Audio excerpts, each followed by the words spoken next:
Mipaubo sa self-isolation si Bohol Governor Arthur Yap ug ang iyang mga staff sa Kapitulyo. Kinihuman na sila ma-expose sa delegado sa Philippine Travel Exchange of FIDEX 2020 nga gipahigayon sa Panglao, Bohol sa miaging semana nga nagpositibo sa COVID-19.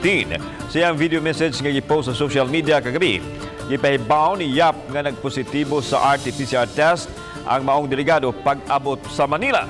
Nag-voluntary isolation si Yap og ang iyang mga staff og mopaubos sa RT-PCR test kung doon na advice sa doktor. Mihangyo sab siya og pag-ampo. Ang Bohol IATF naka-record na og 339 ka mga confirmed COVID cases. 70 ang aktibo, dunay 261 ang nangayo na og 8 ang namatay.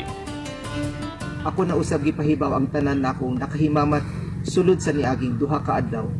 Kabahin sa sitwasyon ug gihangyo nako sila nga magpa-isolate usab. Sa pagkakaron, wala ako gipati nga sintomas ug himsog pud tabuya. Ayaw mo katuo sa mga istorya nga nituwas nga na-infected ta. Fake news ra ang tanan.